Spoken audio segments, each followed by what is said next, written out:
जो आपसे शेयर करना था चीजें कि जो इनिशियली आपको प्रॉब्लम आती है मैंने आपसे बात की। अब थोड़ा अपना पढ़ना चालू करते हैं। तो जैसे मैंने बताया कि जो 1.5 मंथ्स को मोस्ट ऑफ द चीजें हम वही पढ़ेंगे जो आप ऑलरेडी 9th 10th में पढ़ चुके, बट उसको और डेप्थ में जाएंगे और उसको समझने की ट्राई करेंगे, राइट। तो जो सबसे मैथ्स का इंपॉर्टेंट पार्ट है, जिसे पूरे मैथ्स को पूरे 4 पार्ट में डिवाइड किया हुआ है। पूरा mathematics is divided into 4 parts और 4 ब्रांचेज है उनके। First branch is the trigonometry, तो इसमें पढ़ के आए हो, और क्या 10th में पढ़ के आए? Yes. Second branch is the algebra. Second branch जो होता है वो आप लोगों का अलजेब्रा है। Third branch is coordinate geometry. Coordinate geometry में जो भी आप लोग को अभी 9th 10th आपने 2 डायमेंशन पे सारी बातें की होगा, आप लोगों को 11th 12th में 3D भी आएगा, 3 डायमेंशन आएगा। और दो part are in the coordinate geometry, जैसे डिस्टेंस फॉर्मूला हो गया, ट्रायंगल्स रिलेटेड चीजें हो गई, या सर्कल हो गया, ये सब कोऑर्डिनेट के अंदर आएगा। एंड फोर्थ जो सेक्शन है वो शायद आज तक आप लोगों ने कभी नहीं सुना होगा, calculus, the most important part of mathematics and physics. Physics में आप पहले से ही मैकेनिक्स जब पढ़ना चालू करोगे तो सबसे पहले शायद आप लोग को वेक्टर्स पढ़ाएंगे, उसका जब भी मैकेनिक्स पढ़ाना चालू करेंगे तो उसमें आपको कैलकुलस की इनिशियल लेवल पे जरूरत पड़ेगी, बट इसका डेप्थ हम लोग मैथ में डिस्कस करेंगे। थोड़ा सा ऊपर की चीजें आपको फिजिक्स में सब पढ़ा देंगे। ये 4 सेक्शन है आपके पूरे मैथमेटिक्स में, trigo, algebra, coordinate geometry and calculus. ये तीनों के बारे में थोड़ा बहुत अवेयर है, ये शायद आपके लिए पूरा नया रहने वाला है जब भी हम लोग डिस्कस करना चालू करेंगे।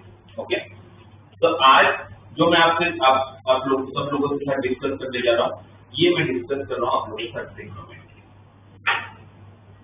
ट्रिग्नोमेट्री में हमेशा सबसे पहले इसलिए पढ़ा था, जब भी बच्चा 11th में आता है मेरे पास, तो उसको सबसे पहले ट्रिगो इसलिए पढ़ा था, जो ट्रिगो डायरेक्ट और इनडायरेक्ट वे में आपको मैथमेटिक्स में हर जगह पर जरूरत पड़ने वाली है और फिजिक्स में। इसलिए ट्रिगो का basic rules, regulations, formula, identity, ये सब हमें समझना बहुत जरूरी है, ठीक है। और वैसे भी ट्रिग्नोमेट्री ऐसी चीज होती है जो बच्चे पढ़ के आए होते हैं, ऐसा नहीं लगता कि आज कुछ नया ही पढ़ रहे हैं, कुछ नई दुनिया में चले गए, तो कुछ नहीं होता है। तो ट्रिग्नोमेट्री आप लोगों के लिए नया नहीं है। All of you are aware about the trigonometry. तो मुझे बताओ दोस्तों, ट्रिग्नोमेट्री में जो जो नॉलेज आपके पास है उसके हिसाब से there are how many trigonometric ratios? 6, but most important are only 2, sin and cos, because rest of all trigonometric ratios like tan theta and cos theta से cosec theta वो सब तो आए कहाँ से? sin cos में से आए ना। इम्पोर्टेंट तो कौन है? तो अगर मैं ट्रिग्नोमेट्री नाम की मूवी बना था तो मेरे लीड 2 एक्टर पे ही होते हैं, sin x and cos x, उसी से मेरी पूरी मूवी बनती है ना। sin x cos x आप लोग को पता है, आप लोग का आइडिया है उसके बारे में, बाकी सब भी आपके पास आइडिया है। tan x is what? It's a ratio of sin x and cos x. What about cos x? Cos x by sin x. What about sec x? 1 upon cos x. And what about cosec x? 1 upon sin. But tan cos sec cos ये सब तो sin और cos पे dependent है। तो main हमारे पास ये दो है, sin और cos। 3 आइडेंटिटीज आप लोग पढ़ के होंगे। जो first and very important identity, sin square x plus cos square x equal to 1। Effect में तो मुझे लगता है कि आप लोग की जो एनसीईआरटी में जो एक्सरसाइज दी होती थी या जो असाइनमेंट्स आप आरडी सर में जो भी आप लोग रिफर करते थे, उसमें मैक्सिमम क्वेश्चन देखिए जो होते थे प्रूविंग वाले, तो सारे क्वेश्चन, राइट। इसके बाद और 2 आइडेंटिटी पढ़ते थे, है ना। बट वो दोनों आइडेंटिटी बनी तरीके से कैसे? इस पूरी इक्वेशन को अगर मैं sin square x plus cos square x equal to 1 को अगर मैं sin square x से डिवाइड कर दूं तो क्या होगा? इक्वेशन मुझे क्या मिलेगा? sin square x by sin square x is 1, and what about cos square x by sin square x? Cos square x. And what about 1 by sin square x? Cosec square x. सही है ना? sin square by sin square is 1, cos square by sin square is cos square x, and 1 upon sin square x is cosec square x। ये आपकी second identity थी जिसको आप use करते थे। And if it divides the first equation with cos square x, तो आपको third identity मिल जाता था। sin square x by cos square x is tan square x, cos square x by cos square x is 1, so 1 plus tan square x and 1 upon cos square x is 1 upon cos square x is 1 upon cos x क्या होता है इससे क्या हो जाता था. So these both identities are derived from this first one also. तो अगर मेरे को फर्स्ट आती तो मुझे सेकंड थर्ड भी आती थी, है ना. ये आपके किया था. फिर आई थिंक एक टेबल आप लोगों ने याद किया था वो वैल्यूज वाला, है ना. कौन से थे वो? 0, 30, 45, 60 एंड 90, है ना. अगर साइन की बात करेंगे साइन एक्स की तो साइन 0 डिग्री याद है पूरा का टेबल. 0, 1/2, 1/√2, 3/2, 3/2, 1. ऐसे था ना. और कोसेक एग्जैक्टली इसका उल्टा. ये आप लोगों ने याद किया हुआ है ना पूरा टेबल और वैल्यू की आप लोगों को जरूरत पड़ती है. और जब मुझे साइन और कोस आता था तो कोई मुझे पूछेगा व्हाट अबाउट tan 30 डिग्री, तो tan 30 की वैल्यू मिल जाता था. sin 30 अपॉन cos 30 हो जाता था वैल्यू. तो मेन तो अपने ये पूरा टेबल याद किया हुआ था. फिर आई थिंक आप लोगों ने पहले राइट एंगल ट्रायंगल के कांसेप्ट याद किया था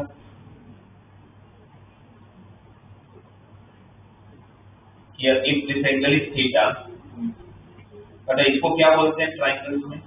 पता है this is right angle triangle, right. इसको क्या बोलते हैं? AB को परपेंडिकुलर और BC को बेस. और we can say that this theta के respect is adjacent side and this is opposite side. तो आप लोग cos theta is equal to क्या होता था? एडजेसेंट साइड बाय, और we can say that base upon hypotenuse बोल सकते हैं ऐसा. और साइन के लिए क्या बोलते थे आप लोग? Opposite side of hypotenuse. और ऑपोजिट साइड अगर BC के रिस्पेक्ट में देखा जाए, बेस के रिस्पेक्ट में देखा जाए तो परपेंडिकुलर है ना. तो परपेंडिकुलर अपॉन हाइपोटेन्यूज.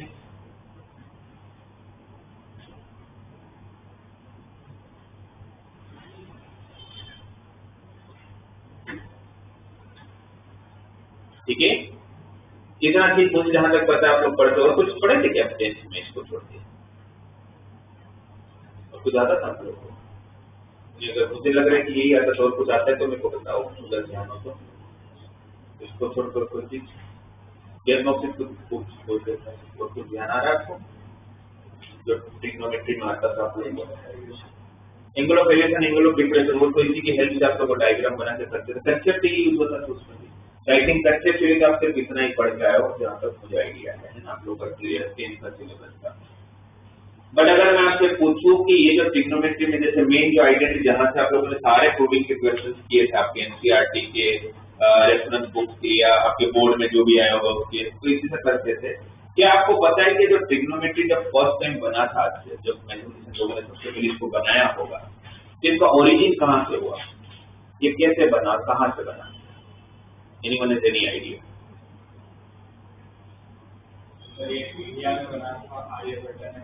ठीक है, कैसे बना था? वो मतलब मॉन्यूमेंट और बिल्डिंग को ये सब बनाने में एंगल का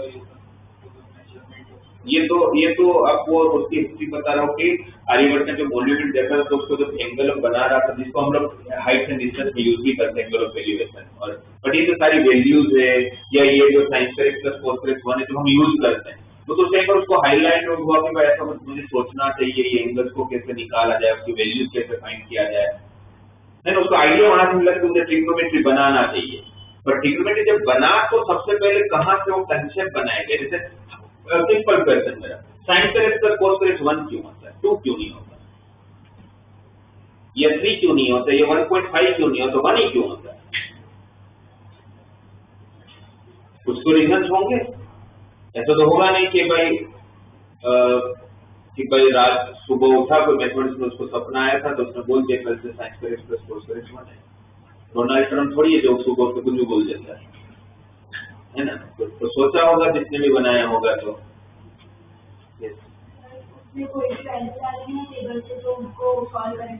आपको 5 ही वैल्यू आती है बीच में. आपको क्या लगता है 1 डिग्री की वैल्यू भी तो होती होगी? वो हमें तो आती भी नहीं है. तो ये सर वेरिफिकेशन आप सही बोल रहे हो, बट इससे वेरिफिकेशन कि भाई ये वैल्यू इसको सेटिस्फाई करता है, ये करता है, तो ठीक है इक्वेशन सही है, बट इक्वेशन बना कहां से था उस लॉजिक बात है। ये बस डिफरेंस है आपका 10th और 11th का। हम अब जब भी कुछ पढ़ेंगे कोई भी सब्जेक्ट में, तो हम ये समझने की ट्राई करेंगे बना क्यों है, भाई बनाया है तो कुछ ना कुछ रीजन होगा उसके पीछे, और कैसे बना है, उसके पीछे के लॉजिक क्या थे जब उन्होंने बनाया, तो उसके ओरिजिन पे अपने जाएंगे हमें, राइट, उसका काम समझने की ट्राई करेंगे। तो होल ट्रिग्नोमेट्री, भले आप ट्रिग्नोमेट्री को नॉर्मली यूज कहां करते हो, जहां पर एंगल की बातें आती है, एंगल की बातें नॉर्मली आपने कहां देखा है, ट्राइंगल्स में देखा है। आप मोस्टली ट्रिग्नोमेट्री को कहां यूज करते हो, ट्राइंगल्स में, but trigonometry is not derived from a triangle. Whole trigonometry अब देखिएगा, होल ट्रिग्नोमेट्री पूरा का पूरा ट्रिगो जो है वो जिस कंसेप्ट से बना है, जहां से बना है, वो बना है एक सर्कल से, और वो भी एक यूनिक सर्कल से बना है। Whole trigonometry is derived from a unique circle. अगर अब जो मैं आपको बताने जा रहा हूं, अगर आपने ये चीजें समझ ली, मतलब सर्कल आपसे बातें करने वाला है, और उसकी बातें अगर आपको समझ में आने लगी कि भाई ये मुझे क्या बोलना चाहता है, तो आपके लिए ट्रिगो इजी हो गया। अगर वो समझने में आपको इनिशियली प्रॉब्लम आई, तो आप मुझसे डिस्कस करेंगे कि सर नहीं समझ में आ रहा है, क्योंकि वहां पर अगर आपने उस टाइम पर उसको इग्नोर किया, उसकी बातों को इग्नोर किया, तो ये आपको 2 साल परेशान करेगा, डायरेक्ट और इनडायरेक्ट में। इसीलिए अपने को जिसने बोला कि यहाँ से डाउट लेके जाना ही नहीं आपने, ठीक है। अब ये समझने की ट्राई करते हैं, ये यूनिट सर्कल क्या, सर्कल का सब लोग समझते ही हो, राइट। यूनिट मीन्स 1, मैथमेटिक्स में यूनिट मतलब क्या होता है, 1।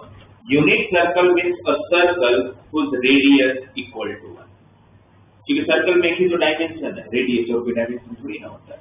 तो ऐसा सर्कल जिसका रेडियस 1 था, उसको बोला जाता है यूनिट सर्कल।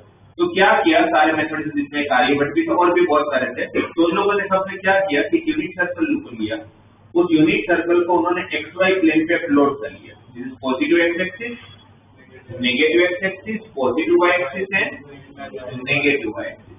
उन्होंने एक सर्कल लिया, उस सर्कल को XY प्लेन पे ड्रॉ किया, और एक यूनिट सर्कल था जिसका सेंटर लिया गया, है ना, सिमेट्रिक लेना तो सेंटर क्या लिया गया, 0,0 ओरिजिन, और रेडियस कितना है, 1। तो फिर आप सब लोगों को दिख रहा है कि उस यूनिट सर्कल ने उस XY प्लेन को, XY एक्सिस को 4 पॉइंट पर कट कर रहा है, दिख रहा है सबको। कौन कौन ये पॉइंट, इसको नाम दीजिए सबने, point A, point B, point C and point D, ठीक है, 4 पॉइंट पर कट किया। अच्छा, आप लोगों में से कोई मुझे ये बता सकता है कि जो एक्स एक्सिस दिख रहा है आप लोगों को, ये जो लाइन दिख रही है एक्स एक्सिस, उस एक्स एक्सिस के लाइन का इक्वेशन क्या होगा, क्योंकि हर लाइन का कोई ना कोई इक्वेशन होगा, उसको कुछ नाम भी तो होगा, हर लाइन का कोई इक्वेशन होगा, देनी वन। अब पूरे क्लास में किसी को पता है एक्स एक्सिस की इक्वेशन क्या होता है, एंड वाई। तो मेरे सवाल में तो हमें वाई लगा रहेगा, और आपके सवाल में भी होना चाहिए वाई, क्यों है ये नो आइडिया। एक्स एक्सिस का इक्वेशन क्या होता है, अभी मैं बताऊंगा, अरे यार ये तो सही है, तो मैंने कोई ध्यान ही नहीं दिया, हाँ ये तो होता है। अब सब लोगों को पता है वो equation, yes, y equal to 0। X axis पे कितने पॉइंट्स है, अभी 2 दिखने पर होते कितने एक्स एक्सिस पे पॉइंट, इनफाइनाइट। एक्सिस पे कितने पॉइंट्स होते हैं, इनफाइनाइट। हर पॉइंट में कॉमन कंडीशन होती है, क्या होता है, हर एक का y कोऑर्डिनेट 0 होता है। एक्स एक्सिस का कोई भी पॉइंट उठा लो, हर एक का y कोऑर्डिनेट क्या होता है। तो हर मैं जिस घर में रहता हूँ उसमें हर बंदा अगर एक ही चीज को फॉलो कर रहा है, वही उसका नाम है ना। तो यहाँ पर हर बंदा मतलब हर वो पॉइंट एक ही कंडीशन को तो फॉलो करते हैं। कौन सी कंडीशन है, हर एक का y कोऑर्डिनेट 0 हो गए। तब आपको एक्स एक्सिस लिखा बहुत कम जगह मिलने वाला है, आपको मोस्ट ऑफ टाइम पर लिखा मिलेगा y इक्वल टू 0, और y equal to 0 x axis same ही है। तो फिर सबको y एक्सिस का पता है, इसमें नाम क्या होगा, x इक्वल टू 0। तो ये पता ही था ना आप लोगों को, कभी रिलेट ही नहीं किया था हमने आज तक, जरूरत ही नहीं पड़ी थी। ओके, वापस आते हैं। यूनिट सर्कल लिया गया, this unit circle intersect x and y axis at how many point, 4 point, right. Centre of this circle is 0,0, right. This circle intersect this x axis at first point is A, Anyone can tell me the coordinate of this point है, ये radius 1 है, yes, क्या हो जाएगा 1,0, very good. And coordinate of B 0,1, C and D 0,-1. ठीक है ना. पहले एक सर्कल लिया, तो सर्कल ने एक्स और वाई एक्सिस को कितने पॉइंट पर कट किया, 4 पॉइंट पर, A point, B point, C point and D point. Coordinate of A point is 1,0, B का कोऑर्डिनेट, C का कोऑर्डिनेट और D का कोऑर्डिनेट. इसको रटने की कोई जरूरत नहीं, सब तो पता ही है अपने को, राइट. अब फिर इसके अंदर ट्रिग्नोमेट्री को इंट्रोड्यूस किया गया. ट्रिग्नोमेट्री को कैसे इंट्रोड्यूस किया गया? बिकॉज ट्रिग्नोमेट्री में ये जब हम लोग बोलते हैं साइन एक्स, तो एक्स क्या है? साइन के लिए एक एंगल है, कोसेक में भी एक्स क्या है? कोई मुझे पूछे कि साइन क्या होता है, बोलता होता ही नहीं, साइन नाम का कोई इस दुनिया में कुछ है ही नहीं. साइन विदाउट एंगल से आता है, एंगल तो चाहिए उसको, राइट. इसलिए ट्रिग्नोमेट्री विदाउट एंगल हो ही नहीं सकता है. तो जब यहाँ पर एंगल को इंट्रोड्यूस किया गया, तो एंगल को किस तरह से इंट्रोड्यूस किया गया उसको समझने की ट्राई करते हैं. उसको समझने के लिए अपने काम करते हैं. इस सर्कल को है ना, आम आदमी की लैंग्वेज में बातें करते हैं, इस सर्कल को अपने रनिंग ट्रैक मान लेते हैं. काम करते हम सब लोगों ने एक रनिंग रेस में पार्टिसिपेट किया है, ये उसका ट्रैक है जिसमें हमें भागना है. जरूरी थोड़ी कि रनिंग ट्रैक हमें तो सीधा ही होता है, रनिंग ट्रैक तो कैसा भी हो सकता है, राइट. तो ये पूरा का पूरा रनिंग ट्रैक है. हर रनिंग ट्रैक का एक स्टार्टिंग पॉइंट होता है, फाइन. तो हमेशा इस रनिंग ट्रैक का स्टार्टिंग पॉइंट रहने वाला है पॉइंट ए. हम सब लोग अभी कहाँ खड़े हैं? ए पे खड़े हैं. नॉर्मल हर रनिंग ट्रैक में दो चीजें, एक स्टार्टिंग पॉइंट होता है, एक एंडिंग पॉइंट होता है. ये रेस थोड़ा अलग है. इसलिए स्टार्टिंग पॉइंट तो है, बट इस रेस का एंडिंग पॉइंट नहीं है. इस रेस का रूल ये कि जो ज्यादा भागे वो जीतेगा. जल्दी भागना जरूरी नहीं है, जो स्प्रिंटिंग की जरूरत है, फास्ट भागने की जरूरत नहीं है, कंसिस्टेंसी की जरूरत है. लाइक आपका 11th है 12th साइंस, यहाँ पर जो ज्यादा भागेगा ना, भले धीरे धीरे भागे, रोज के 2 घंटे रोज पढ़ रहा होगा ना, और कोई ऐसा बंदा होगा कभी 6-7 घंटे पढ़ रहा है, फिर 2-3 दिन रेस्ट पे चले जाते हैं, उससे ज्यादा अच्छा रिजल्ट 2 घंटे वाले का आएगा, मेरी गारंटी है. तो सेम वैसा है, जल्दी भागने की जरूरत नहीं, धीरे धीरे भागो. तो इस रेस में जीतेगा कौन? जो ज्यादा भागेगा, राइट. इट मींस इसका कोई एंड नहीं है, स्टार्टिंग है. कहां से स्टार्ट करते हैं सबको? Point A, correct. अच्छा, जब रेस बहुत बड़ी है क्योंकि एंड ही नहीं है, तो हम एक काम करते हैं, जो बी सी और डी पॉइंट है उसको रेस पॉइंट मान लेते हैं. मतलब वहां पर बड़े स्टॉल्स वगैरह लगे हुए हैं, पानी वानी की एनर्जी ड्रिंक, आप 2 मिनट वहां खड़े रह के पानी पी के वापस अपना काम चालू कर सकते हैं. Clear, right. कहाँ खड़े अभी हम लोग? पॉइंट ए पे, वो हमारा स्टार्टिंग पॉइंट है. ए से हम भागते भागते सब लोग कहाँ जाएंगे? और हम सब लोग एंटी क्लॉकवाइज डायरेक्शन में भाग रहे हैं. सब लोग का डायरेक्शन कौन सा है? Anti clockwise. ओके. ए से पहले, सबसे पहले भागते भागते हम कहाँ जाने वाले हैं? पॉइंट बी पे 2 मिनट खड़े रहेंगे, पानी वानी पिएंगे, फिर वापस बी से सी, सी से डी, डी पे ए, और चलता रहेगा. इसका कोई एंड नहीं है जब तक आप भाग सको. अरे ए टू बी पे जब जाऊंगा तो इसको हम लोग क्या बोलते हैं? आप लोग क्या बोलते हैं? ए बी को आर्क, आर्क बोलते हो ना. What is formula of length of arc? क्या होता है? 2 पाई आर थीटा अपॉन 360. और मैं ऐसा भी बोल सकता हूँ कि length of arc A B, length of arc A B is equal to theta by 360 into 2 pi R. यही है ना.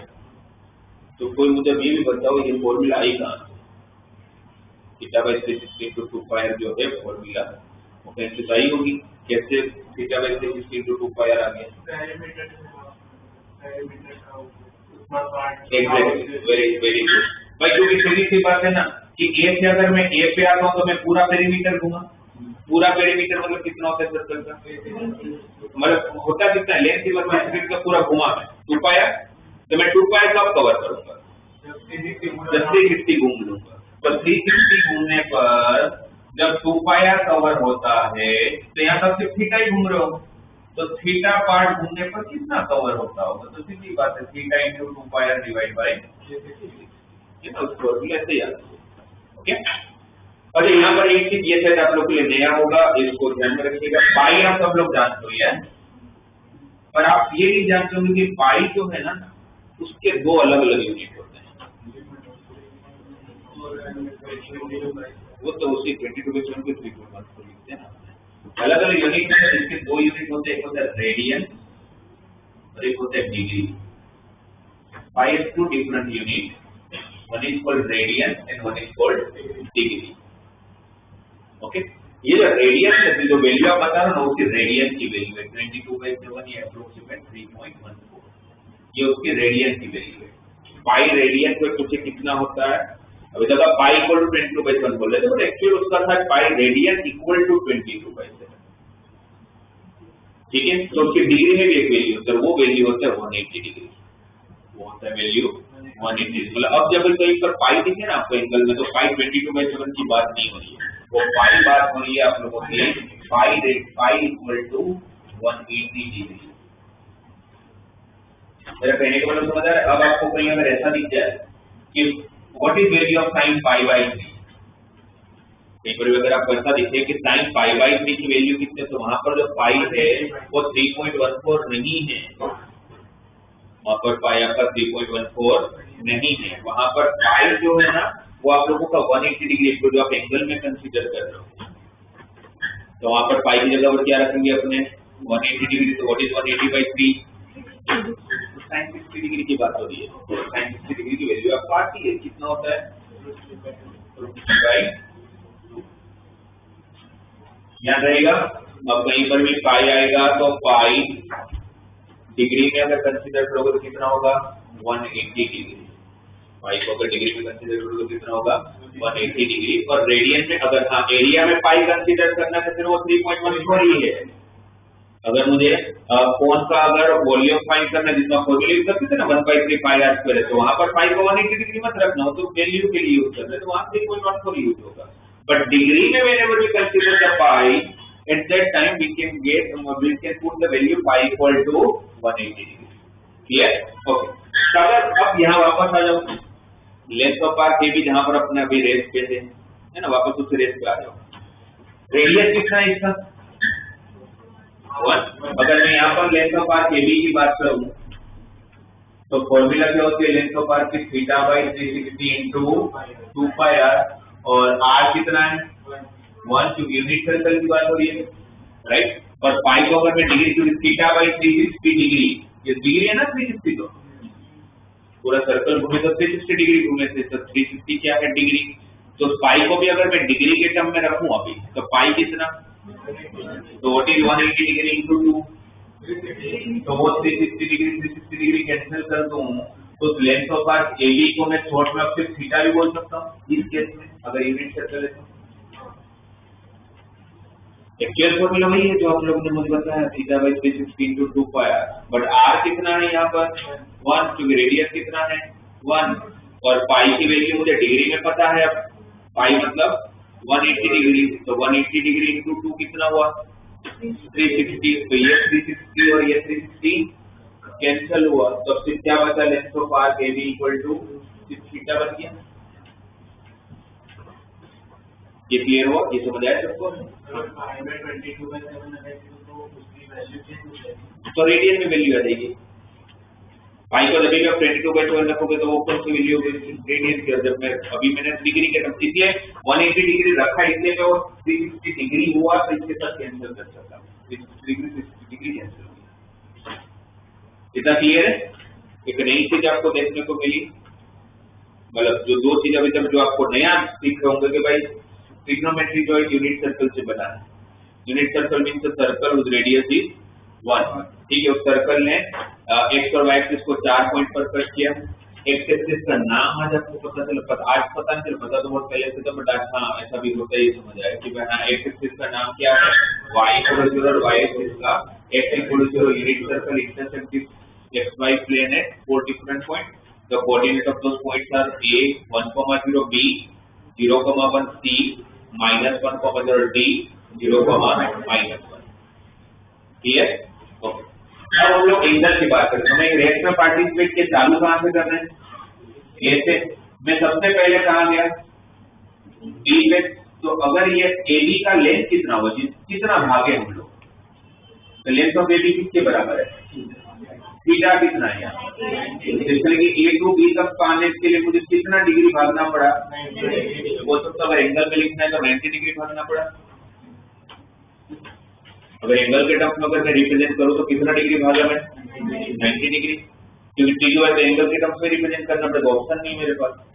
फिर मैं बी पे पानी किया, फिर बी से भागते भागते कहाँ गए, तो कितना डिग्री भागा वापस, बट टोटल कितना भागा, क्योंकि अगर बी पे कोई अगर आपका फ्रेंड मिल गया वो पूछेगा कि कितना भागा, तो आप ये थोड़ी बोलोगे 90 डिग्री भागा, क्योंकि आपने भागना तो कहाँ से चालू किया था, ए से, तो टोटल कितना भाग लिया आपने। फिर जब बी पे आए तो और 90 भागे 270 डिग्री। फिर जब आप वापस ए पे आए तो मैं तो जब चालू किया तो कुछ नहीं भागा था, 0 डिग्री। और जब मैंने एक बार पूरा सर्कल खत्म किया तो मैं एक सर्कल घूमा, मतलब 360 डिग्री घूम के आ गया। पर क्या ए पे एंड हुआ नहीं, क्योंकि इसका कोई एंड ही नहीं था। वापस ऐसे भागते भागते कहाँ गए, डी पे, तो टोटल कितना भागी है 450 तो भागी चुके थे, और 90 भागे तो कितना हुआ। फिर वापस सी पे आए तो 540, वापस सी पे आए तो 90 बढ़ते जाएगा, यहाँ पर आए तो कब होगा इसका एंड, कभी नहीं होगा। तो सोचिए कि कब होगा इसका एंड, तो कभी नहीं होगा, कभी नहीं होगा। इसका मतलब तो है कि भाई एंगल कहाँ तक जा रहा है, इंफिनिटी तक। अगर एंगल इंफिनिटी तक जा रहा है तो हर एंगल, जैसे साइन कोस अकेले नहीं हो सकते हैं वैसे एंगल भी अकेला नहीं हो सकता है। हर एंगल के लिए कोई ना कोई साइन और कोस की वैल्यू होगी। एंगल है तो उसकी साइन कोस की वैल्यू है। इट मीन कल उठ के आपको ऐसा आ सकता है कि साइन 1040 डिग्री की वैल्यू बताओ, या कल उठ के ऐसा हो सकता है कि 10,000 डिग्री की वैल्यू कितनी। जब एंगल है तो उनकी वैल्यू भी होगी। और ऐसे कितने एंगल हैं, तो क्या आप उस इनफाइनाइट एंगल को याद कर सकते हो। मुझे पता है कि इसको मैं अगर अभी विचार कर रैंडमली आपको पूछूं कि कितने होते तो भी हमारे साथ याद नहीं आया। जबकि ये तो कितनी वैल्यू है, सिर्फ 5, और वहां कितनी वैल्यू है इनफाइनाइट। ये तो पॉसिबल ही नहीं, किसी के लिए भी पॉसिबल नहीं है कि वो सारी वैल्यू याद कर लेगा, है ना। तब हमें ये समझना पड़ेगा तो वैल्यू बनती कैसे, तभी तो आप उसको अप्लाई कर पाओगे। क्योंकि कल अगर आपको पूछे कि what is value of cos 360 degree, आप अभी तक आप समझ रहे हो कि आपका ट्रिगो कहाँ से चालू हुआ था, कहाँ पर खत्म हो गया था। आपको तो ऐसा ही था कि मेरा ट्रिगो यहाँ से चालू होता है यहाँ खत्म हो जाता है, पर ऐसा नहीं है भाई, ट्रिगो का एंड ही नहीं है, ट्रिगो चलता ही रहता है।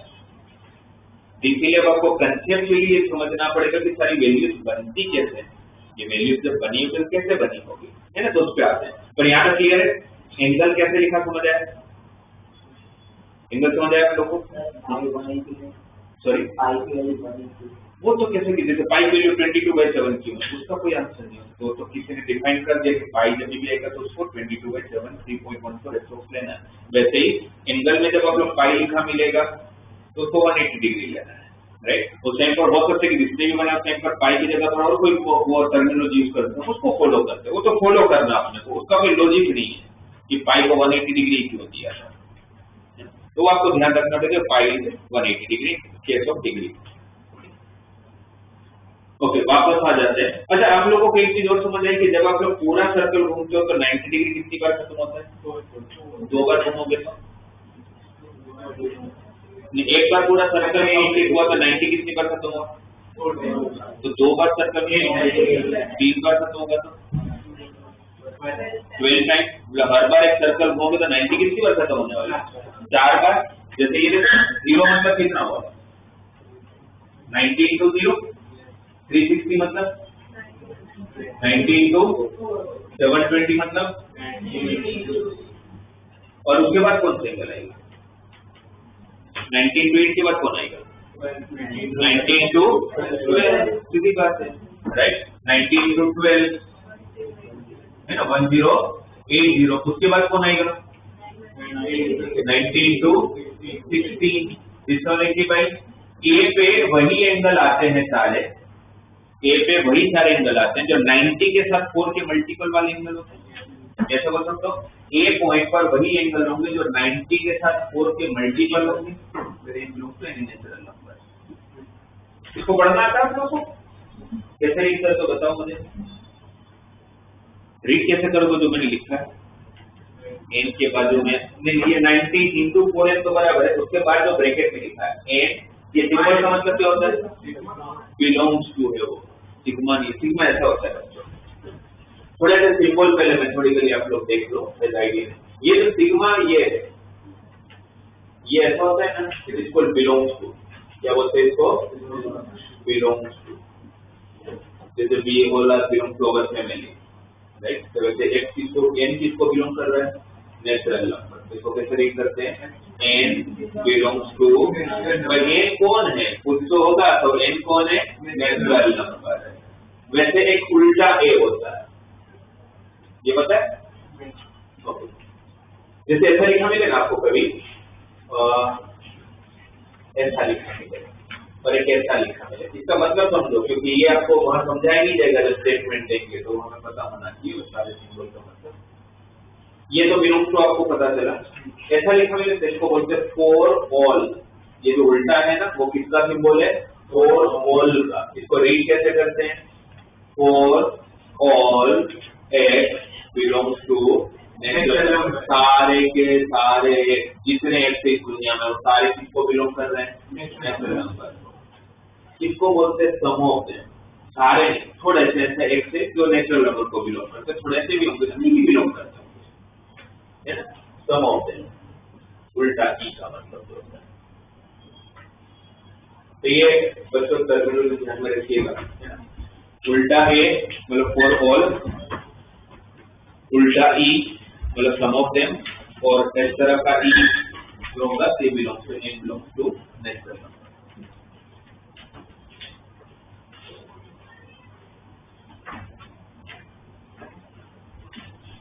क्लियर? ये सब आप लिखते जाओ जो आपको लिए नया है। जहां पर भी आपको लग रहा है कि जो आप लोगों को नहीं पता था, टाइटल क्या लगाओगे आप लोगों पर? Trigonometry, right? ट्रिग्नोमेट्री कहाँ से डिराइव हुआ? यूनिट सर्कल से। ट्रिग्नोमेट्री कहाँ से डिराइव हुआ? यूनिट सर्कल से। यूनिट सर्कल को ड्रॉ करेंगे तो कितने पॉइंट पर कट कर रहा है? 4 पॉइंट पर। उसमें फिर आप लोग ये लेंथ ऑफ आर्क की फॉर्मूला थीटा कैसे बनती है, क्योंकि दूसरी जगह पर डायरेक्टली लिखा होगा length of arc is equal to theta. अब वो समझ ही नहीं कि थीटा बन कैसे गया, तो वहां पर क्या किया होगा? पाई की जगह पर क्या यूज हुआ होगा? 180 डिग्री। तो ये भी लिख लीजिएगा, पाई की there are 2 possible units, radian and degree. Radian में उसको बोलते हैं 22/7 और डिग्री में उसको बोलते हैं 180 डिग्री।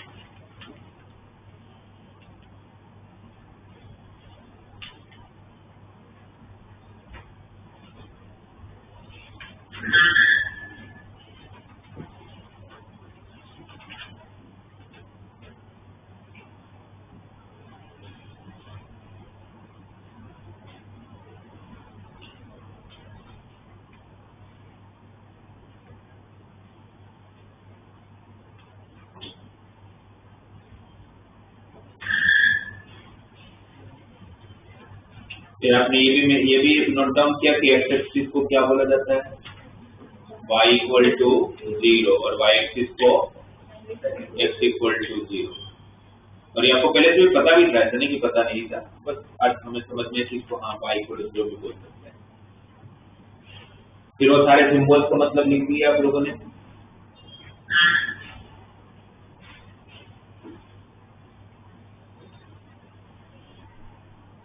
बिलोंग्स टू वाला सिंबल, फिर उल्टा ए, उल्टा ई,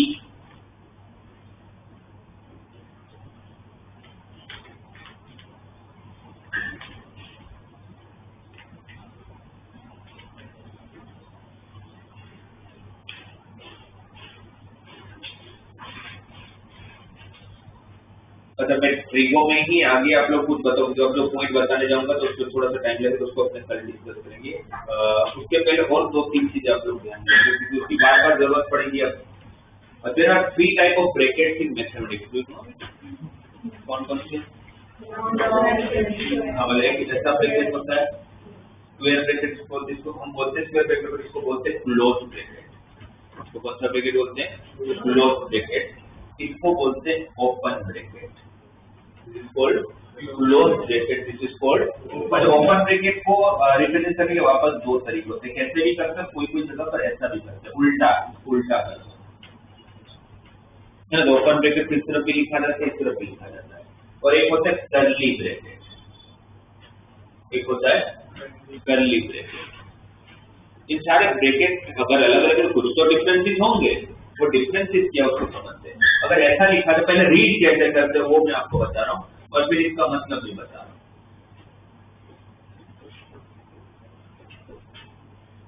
पहले रीड करना सीखो इसको बच्चों। इसको क्या बोलते हैं, इसको क्या बोलते हैं, X belongs to close bracket of 2 to 5। क्या बोलोगे इसको, X belongs to close bracket of 2 to 5। इसको बोलेंगे X belongs to open bracket of 2 to 5। इसको बोलेंगे X belongs to curly bracket of 2 and 5, 2 to 5, 2 and 5। अब तीनों में डिफरेंस क्या है भाई। X एक आदमी है जो कहीं तो रहता है, वो इस घर में रहता है, X इसको बिलोंग करता है। इस घर का मतलब ये है कि X की जो वैल्यू होगी वो 2 से चालू करके 5 तक के बीच में कुछ भी हो सकता है, including 2 and 5 both, including 2 and 5 both. X की जो वैल्यू है it is belongs to values between 2 and 5 including 2 and 5 both. मतलब X की वैल्यू 2.1 हो सकता है, X की वैल्यू 3.4789 हो सकता है, X की वैल्यू 4.6478 हो सकता है। 2 और 5 के बीच में कितनी वैल्यूज होती है बच्चों, इंफिनिटी। अब सर बच्चे बोलते सर 3 and 4, पर 2.1 भी उसी के बीच में है ना। तो 2 और 5 के बीच में कितनी वैल्यूज है, इंफिनिटी। X उसमें से कुछ भी हो सकता है, X उसमें से कुछ भी हो सकता है, राइट। तो फिर इसका ये समझ आया सबको, X बिलोंग्स टू 2 to 5। ये जो मैं सेलेक्ट पार्ट कर रहा हूँ, मतलब 2 और 5 के बीच की सारी वैल्यूज चलेगी, इंक्लूडिंग 2 and 5 बोथ। इसका मतलब है ये जो ओपन ब्रैकेट, इसको रीड क्या करते हैं, मैं रीड करके बताऊं। Open bracket of 2 to 5, 2 and 5, 2 to 5 करते हैं। इसका मतलब है कि X जो है वो 2 और 5 के बीच की कोई भी वैल्यू हो सकती है, बट इंक्लूडिंग 2 and 5। मतलब ये होलो सर्कल दिखे ना आपको कहीं पर भी, तो उसको इंक्लूड नहीं कर रहे हैं, और डार्क सर्कल दिखे हम लोग उसको इंक्लूड कर रहे हैं। उसको रिप्रेजेंट करने के तरीके क्या फर्क है इसमें और इसमें, 2 and 5 इंक्लूड हो रहा है, इसमें एक्सक्लूड है। इन दोनों में से दो वैल्यू का फर्क हो, एक्सट्रीम वैल्यू है उसका। हो सकता है कभी मुझे 2 और 5 को इंक्लूड नहीं करना तो कैसे लिखूं फिर, तो फिर मुझे ओपन ब्रैकेट यूज करना पड़ेगा। और एक तरफ ओपन और एक तरफ क्लोज हो, तो ऐसा कहीं लिखा मिल गया आपको X बिलोंग्स टू, तो कैसे रीड करोगे आप इसको, X belongs to close bracket of 4 to 7 including 4 to open bracket of 7। इसका मतलब क्या निकालोगे, इंक्लूडिंग 4 और 4 और 7 के बीच की वैल्यूज भी तो लेनी है। 4 और 7 के बीच की तो सारी वैल्यूज लेनी है, बट 4 को भी लेना है, बट 7 को एक्सक्लूड नहीं लेना है। हो सकता है ना भाई मुझे 7 की जरूरत नहीं है तो नहीं लूंगा, बट 4 की जरूरत है। तो कभी आपको पर्टिकुलर रेंज दिखाना होगा, भाई यहाँ से चालू करना है, यहाँ पर खत्म करना है। क्या वैल्यू एक तो लिख नहीं सकते हो कि भाई मुझे 2 to 4 की सारी वैल्यूज लिख दो, आप अपनी तो लाइफ खत्म हो जाएगी, इसकी वैल्यू नहीं खत्म होगी, तो लिखोगे कैसे उसको। इसीलिए सिंबल बनाएंगे close bracket, open bracket of कौन रहा, including curly bracket.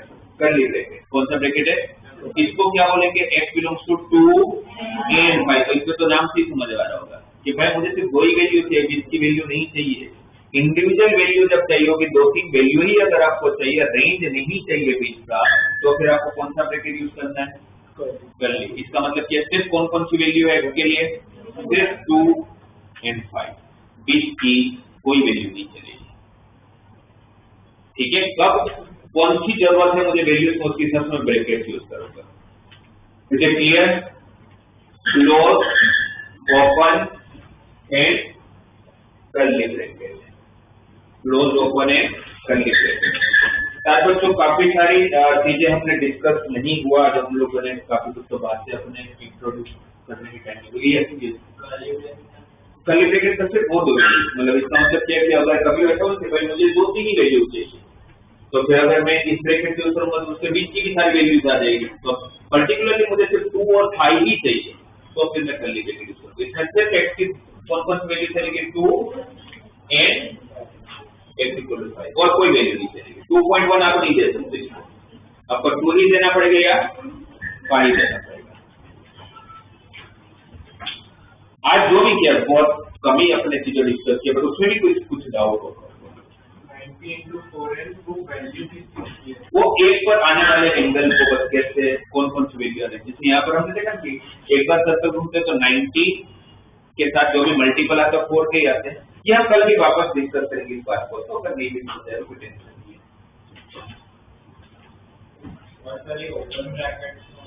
Open bracket मतलब कि इसको बोलते हैं लोग ओपन ब्रैकेट 2 to 5, जिसमें 2 and 5 की वैल्यूज आप x को दे सकते हो, बट 2 और 5 नहीं दे सकते, एक्सक्लूड है वो 2 और 5, उसके बीच की सारी वैल्यूज है, बट 2 and 5 को इंक्लूड नहीं करना है। अगर इंक्लूड करना होगा तो मुझे क्लोज ब्रैकेट यूज करना पड़ेगा, है ना। जैसे अब क्योंकि आपको अब जब x की वैल्यूज की जरूरत पड़ेगी तो आपको कैसे हो सकते खुद एक्सट्रीम वैल्यूज को कंसीडर करना हो सकते कंसीडर नहीं करना, तो उसके लिए अलग अलग ब्रैकेट यूज करेंगे। तीनों ब्रैकेट क्लियर है, सिंबल समझ आए, है ना। और ट्रिग्नोमेट्री वापस कल हम वापस इसी पॉइंट से डिस्कस करना चालू करेंगे। कहां से डिस्कस करना चालू करेंगे, trigonometry derived from an unit circle. ये पूरा ट्रिगो का मेन कंसेप्ट है, अब उस पर डिटेल्स में कल देखेंगे अपने। और जो भी बच्चे मैंने आज आप लोगों से डिस्कस किया, कल वापस हम लोग उसी पे आगे बात करेंगे। और उसके पहले जो बातें थी वो इससे ज्यादा इंपॉर्टेंट थी। 3 चीजें क्या क्या, यहाँ से डाउट लेकर नहीं जाना है घर पे। जब भी फ्रस्ट्रेशन आएगा, जब चीजें खराब होते दिखेंगे, तब आप हमें याद करेंगे इमीडिएटली। कंसिस्टेंसी रखनी है, मतलब रेगुलरिटी रखनी है बेसिकली। एंड 4 इनिशियल लेवल पे अगर आप लोगों को मार्क्स वगैरह नहीं है तो ज्यादा लोड नहीं लेना, रिविजन पे ध्यान देना, ठीक है। ये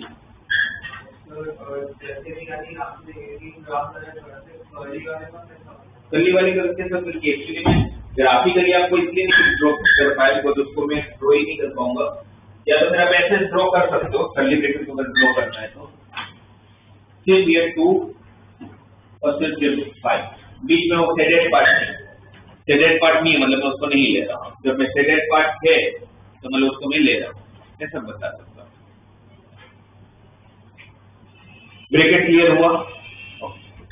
थैंक यू बच्चों। फिर वापस मिलेगा, आप लोगों को शेड्यूल मिला होगा, क्योंकि मैथ थी इनिशियली अपने को ज्यादा टाइम देने की जरूरत पड़ेगी, राइट। इसलिए मैथ अभी रोज ही क्लास है आप लोगों का, राइट। और फिजिक्स केमिस्ट्री ऑल्टरनेटिव, जैसा अभी फिजिक्स होगा तो कल आप लोगों का केमिस्ट्री होगा, केमिस्ट्री एंड मैथ्स होगा। टाइम टेबल आप लोगों के ग्रुप में आया ही होगा, ओके, उसको फॉलो करेंगे।